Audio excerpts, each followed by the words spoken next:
Bisa jadi hari ini kita kayak hati kita tuh kan kayak berada di antara jemari Allah ya. Artinya buat Allah ngebolak-balikin hati kita tuh seringan kita ngebolak-balikin bola pingpong, bola tenis meja. Gampang banget, cuman dengan 2 jari doang. Beda banget kan kita ngebolakin hati si dia tuh udah berdarah-darah nggak balik-balik ya. Kita tuh udah berdarah-darah, udah keluarin modal habis, mobil jual, segala macam dijual, sampai ngutang kemana-mana, hatinya nggak berbalik. Kenapa? Karena yang megang hati dia tuh bukan kita. Kalau buat Allah ngebalikin hati itu gini doang. Di antara jemari Allah. Ini bukan masalah Allah tuh punya jari ya, karena laisa kamitslihi syai'.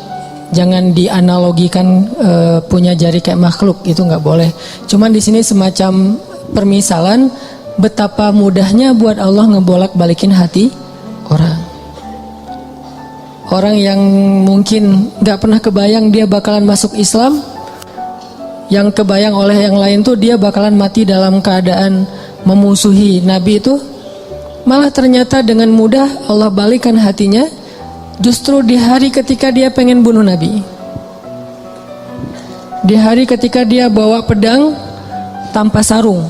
Kalau bawa pedang pakai sarung tuh masih labil, bunuh nggak ya, masukin lagi, keluarin lagi kan ya. Ini nggak pakai sarung, artinya udah mantap banget nih pengen bunuh Nabi. Nggak akan dibawa pulang tuh pedang kecuali ujungnya udah berdarah. Di hari ketika dia pengen bunuh Nabi, di hari itu juga Allah tunjukkan keajaiban. Allah tunjukkan kebesarannya. Allah nggak mau bikin Umar masuk Islam pas lagi normal, itu nggak keren. Ceritanya tuh kurang klimaks. Ini pinter hebatnya Allah ya. Allah kan maha hakim, bijaksana banget. Bikin cerita tuh yang kalau ditonton, diceritain, dibahas tuh enak gitu. Kalau terlalu garing, flat kan agak-agak gimana ya, bosan ya. Kayak ada film yang thriller gitu tentang pembunuhan, udah udah 2 jam kita nonton belum jelas ceritanya, kan nggak enak nih. Gak ada klimaksnya. Nah ini dibikin klimaks. Justru titik baliknya itu di posisi yang paling nadir, yang paling sulit. Posisi ketika dia mau bunuh Nabi, malah dia dapat hidayah. Segampang apa? Segampang ngebolak-balikin bola pingpong dengan 2 jari. Mungkin lebih ringan dari itu. Bukan mungkin, pastinya.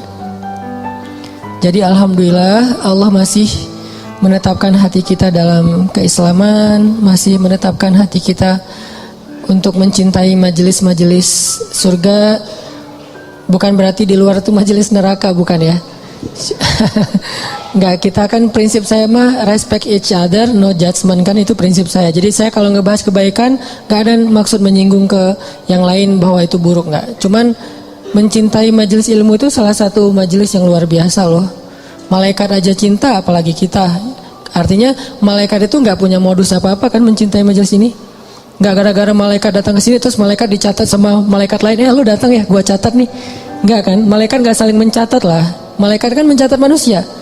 Kalau malaikat saling mencatat kan ntar jadi ada transaksi gitu. Lu catat gua, ntar gua balas catat lu, saling mencatat gitu kan. Berapa 10, udah tambahin deh nolnya, kan 0 doang jadi 100 misalnya. Nggak ada malaikat saling mencatat amal malaikat. Malaikat itu mencatat kita. Jadi nggak ada modusnya malaikat datang ke majelis ilmu itu kecuali karena memang majelis ini emang baik. Malaikat itu nge-like bukan karena pengen di follow back sama kita, nggak butuh malaikat follow back dari kita. Kita yang butuh follow back dari malaikat. Apa untungnya malaikat di follow back sama kita? Nggak nguntungin kan, biasa aja karena followersnya udah banyak. Jadi nambah 1-2 dari manusia tuh kayak nggak ngaruh gitu. Kalau kita penting banget di follow back sama malaikat. Kenapa?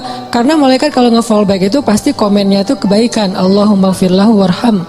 Itu komennya malaikat.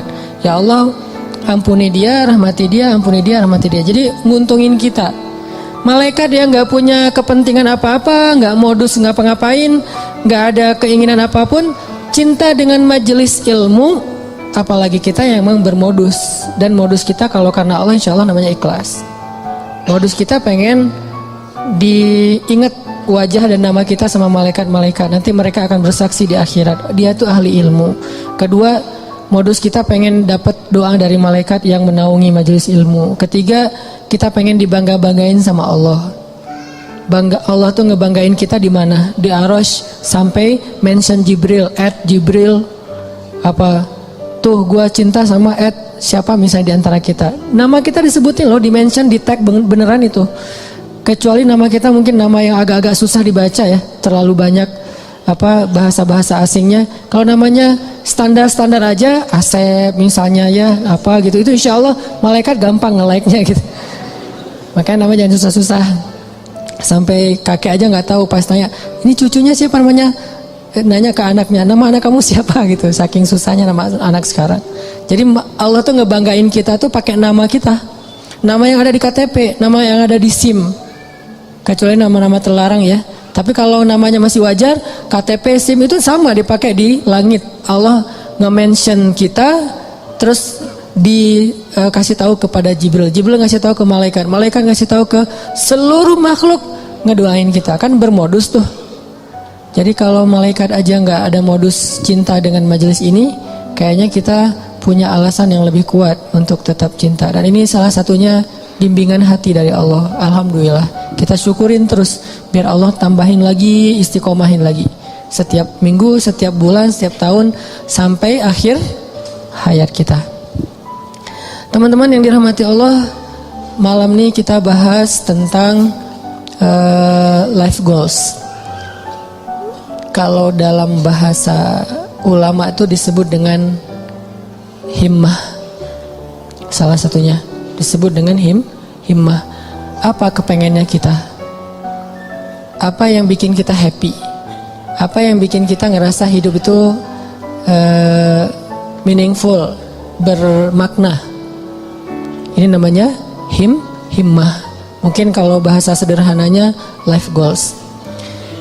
Sebelum kita ngobrolin tentang masalah himmah, life goals ini, coba kita baca satu paragraf kecil di dalam surat Ali Imran ayat 35. Biar gaung tilawah kita itu makin menggetarkan arasy Allah dengan kebaikan. Surat Ali Imran ayat 35. Kita baca sampai ayat 37. Surat Ali Imran ayat 35 sampai 37. A'udzu billahi minasy syaithanir rajim. Silakan.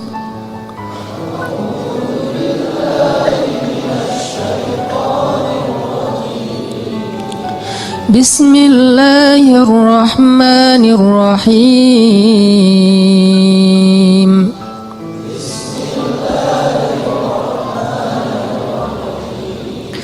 إذ قالت امرأة عمران رب إني نذرت لك ما في بطني محررا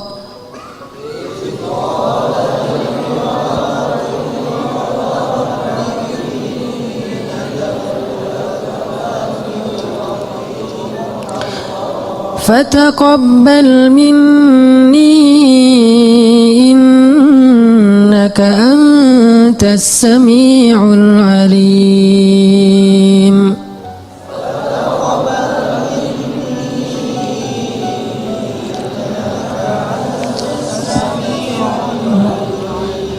فلما وضعتها قالت رب إني وضعتها أنثى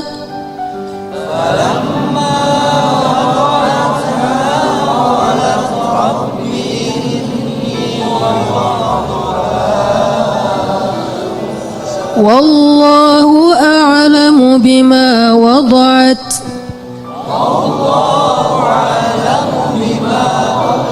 وليس الذكر كالأنثى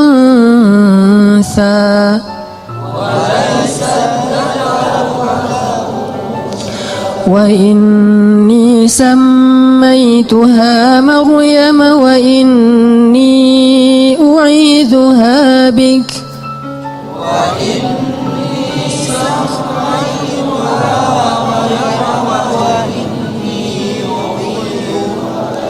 وإني أعيذها بك بك وذريتها من الشيطان الرجيم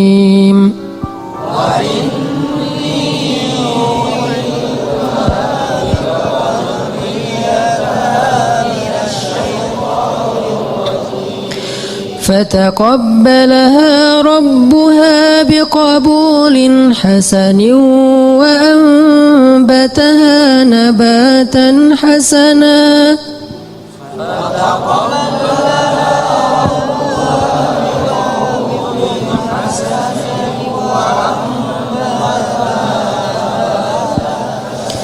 وكفلها زكريا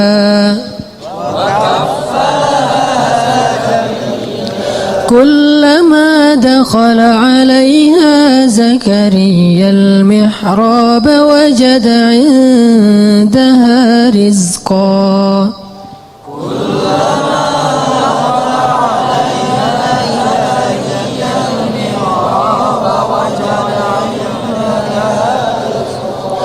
قال يا مريم أنى لك هذا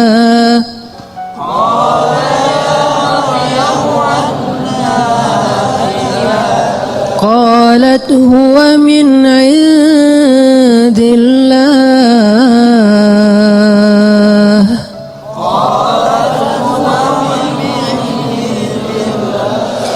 إن الله يرزق من يشاء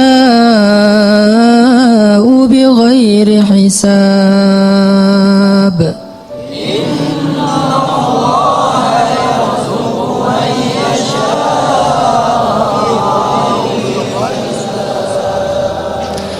Ingatlah kisah ketika istri Imran berdoa, "Ya Tuhanku, sesungguhnya aku bernazar kepada Engkau agar janin yang ada dalam kandunganku kelak menjadi seorang hamba yang berkhidmat kepadamu di dalam masjid, yaitu Masjidil Aqsa. Maka terimalah nazarku itu. Sesungguhnya Engkaulah yang Maha mendengar lagi Maha mengetahui."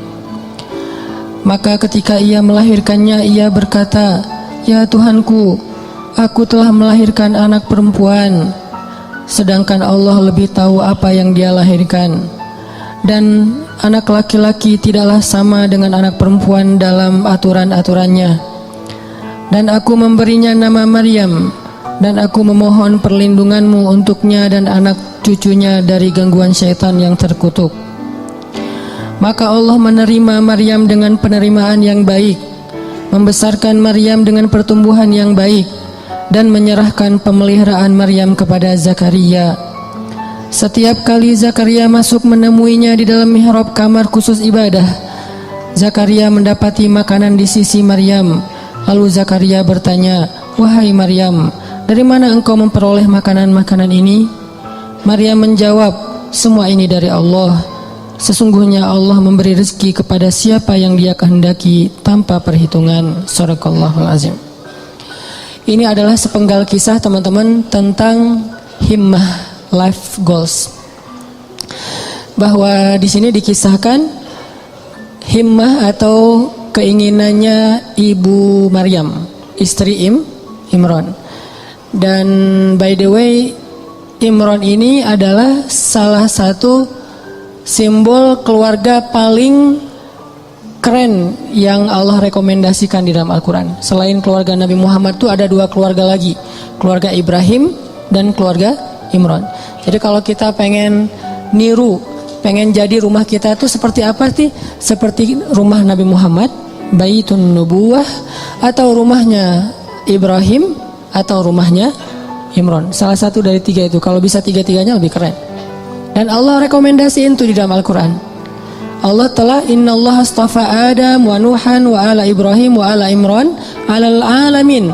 Allah menjadikan mereka lebih daripada semua yang ada di dunia. Dua keluarga ini, keluarga Ibrahim dan keluarga Imran. Bahkan sebagian ulama sampai berdebat, Imran ini nabi atau bukan. Sebagian mengatakan Imran ini orang solih, dan sebagian lagi mengatakan Imran ini termasuk salah satu di antara nabi, walaupun bukan rasul. Karena sebagian ulama mengatakan Nabi itu ada 124.000, banyak. Dan salah satunya ada Imran. Terlepas dari perdebatan status Imran, yang jelas dia adalah hamba terpilih. Dan Allah menikahkan Imran dengan seorang perempuan yang sangat solehah. Perempuan yang gak sembarangan perempuan. Yang dari bibit yang luar biasa ini nanti muncullah keturunan-keturunan yang luar biasa, hebat, menyejarah. Sampai Al-Quran aja nyebut mereka, nyebut namanya, nyebut kisahnya, nyebut keutamaannya. Itu keren banget. Dan tadi saya bilang by the way-nya apa? Istri Imran itu adalah adik kakak dengan istri Zakaria. Jadi Imran sama Zakaria apaan? Ipar ya.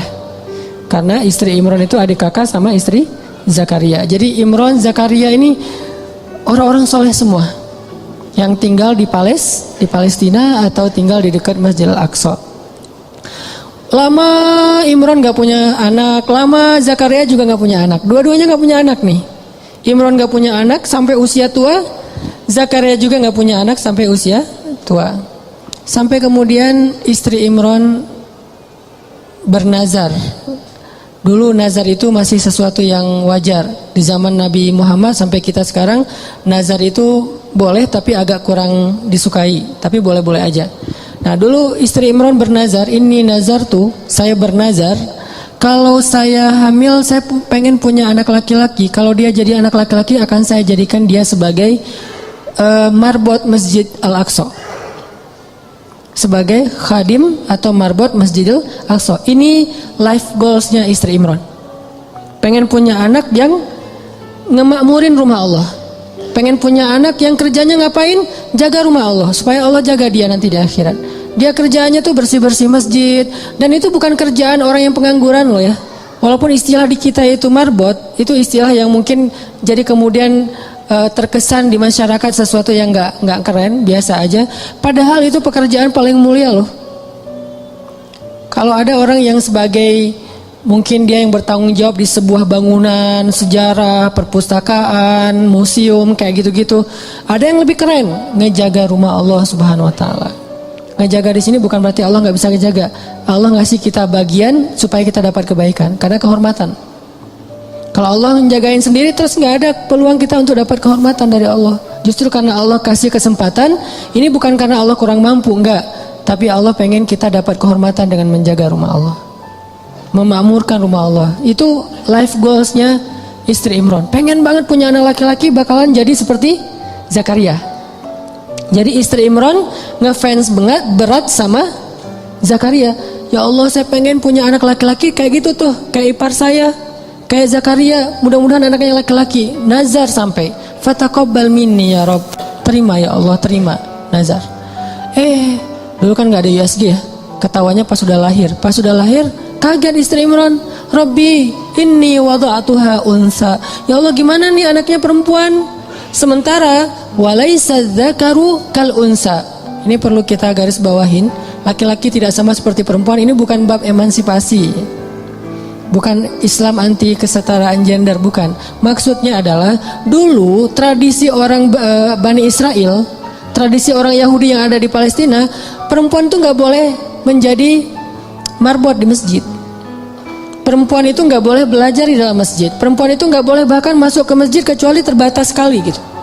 Jadi maksud laki-laki tidak sama dengan perempuan, maksudnya tradisi yang berlaku waktu itu tidak sama laki-laki dengan perempuan. Ini bukan doktrin bahwa Islam itu nggak mengakui perempuan, bukan. Kita harus balik lagi ayat itu, kembalikan lagi kepada konteks sejarahnya. Makanya saya sering bilang jangan menjudge sejarah dengan angle kekinian, pasti jadi salah paham. Kalau kita menilai sejarah tapi pakai persepsi kekinian, kita akan sering salah paham terhadap sejarah. Kok gini sih, kok gitu sih? Kenapa? Karena kita ngelihatnya benturan dengan culture kekinian kan. Makanya kalau pengen ngerti sejarah, pakailah angle sejarah. Jadi yang dilihat bukan cuma adegannya, sampai persepsi sejarah, emosional sejarah, lengkap gitu. Jadi sejarah itu sampai baper. Jangan cuman adegan tapi persepsinya kekinian, gak nyambung. Nah pada masa itu, laki-laki dan perempuan itu dibedain tentang masjid. Laki-laki boleh masuk ke masjid bebas, boleh berkhidmat di masjid, boleh belajar di masjid, boleh jadi ulama di masjid. Perempuan gak boleh, beda dengan di Islam kan. Kalau di Islam justru sebaliknya, Sama laki-laki dengan perempuan dalam masjid, cuman beda fikih. Kalau perempuan lagi haid nanti ada batasannya. Tapi kalau perannya di dalam masjid boleh banget. Buktinya apa? Aisyah itu ngajarin hadis di dalam masjid loh, dan muridnya laki-laki. Muridnya Aisyah itu juga banyak laki-laki. Walaupun berdua ngajarnya tuh Abu Hurairah sama Aisyah. Tapi banyak hadis-hadis yang Aisyah tahu, Abu Hurairah nggak tahu. Atau hadis-hadis yang Abu Hurairah tahu, Aisyah nggak tahu, sehingga mereka kayak saling mention gitu, saling broadcast. Aisyah broadcastin dong hadis-hadis yang gua nggak tahu, di broadcast sama Aisyah. Nanti Aisyah juga minta dari Abu Hurairah, saling transfer hadis.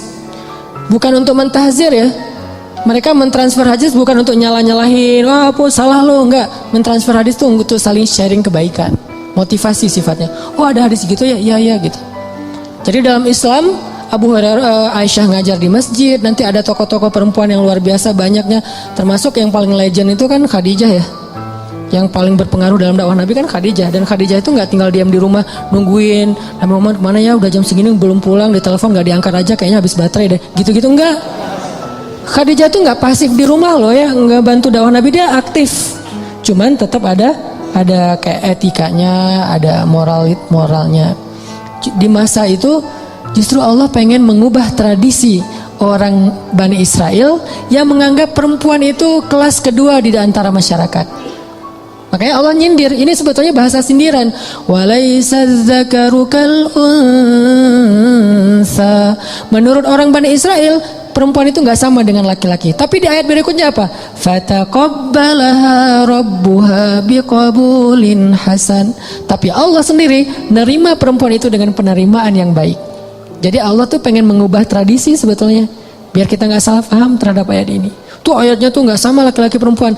Yang nggak sama itu bukan dalam persepsi ayat, bukan dalam persepsi Allah, dalam persepsi masyarakat. Dan Allah mengubahnya dengan kalimat fataqabbalaha rabbuha biqabulin hasanin. Justru Allah nerima perempuan itu dengan penerimaan yang sangat istimewa. Disediakan khusus mihrab buat dia, diberikan keutamaan buat dia, sampai turun makanan aja dari langit. Coba kurang apa perlakuan Allah? Treatment Allah ke Maryam tuh lebih istimewa daripada cowok-cowok yang udah lama di situ. Banyak tuh cowok-cowok, ada yang jomblo, ada yang udah nikah, itikaf di masjid, terutama yang jomblo ya, masih punya banyak waktu lah buat itikaf kan. Kalau udah nikah, kalau keseringan itikaf zalim juga sama istri ya kan ya. Kalau udah nikah mah dijadwalin seminggu sekali. Tapi kalau masih sendiri, itikaf aja setiap hari nggak masalah, apalagi kos-kosan nggak sempat bayar, udah di masjid aja.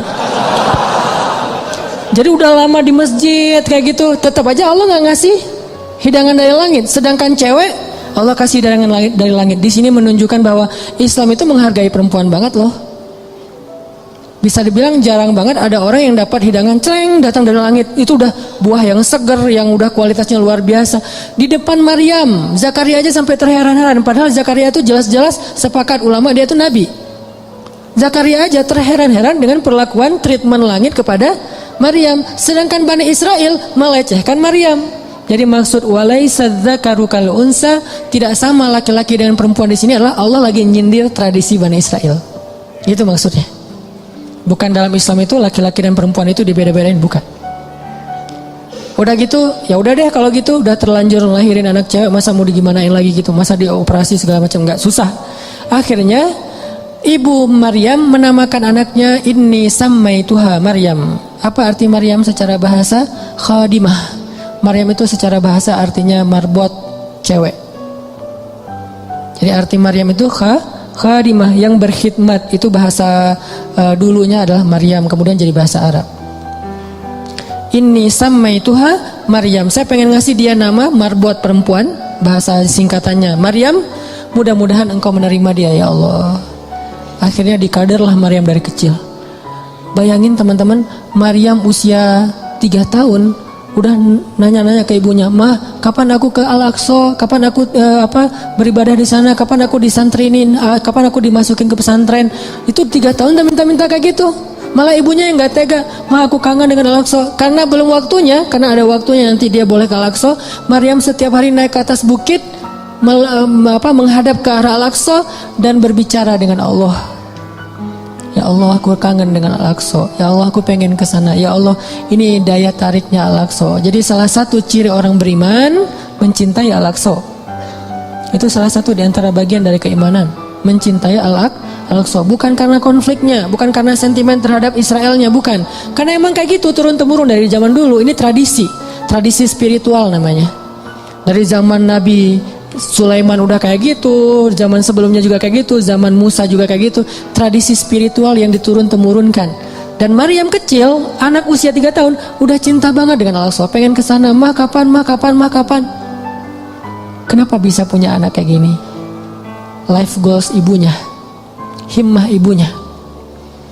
Jadi kalau salah satu rahasia dari life goals itu, kalau benar-benar kuat jadi himmah, nanti kita belajar apa bedanya himmah dengan sekedar basa-basi. Kalau benar-benar jadi himmah teman-teman, itu akan jadi kenyataan loh. Gimana kita jadiin life goal kita jadi kenyataan, life goal kita jadi keajaiban. Walaupun rintangan ada aja, kayak istri Imran, kok lahirnya anak perempuan. Justru Allah pengen ngasih banyak hikmah, banyak luar biasa pelajarannya lewat skenario kayak gitu.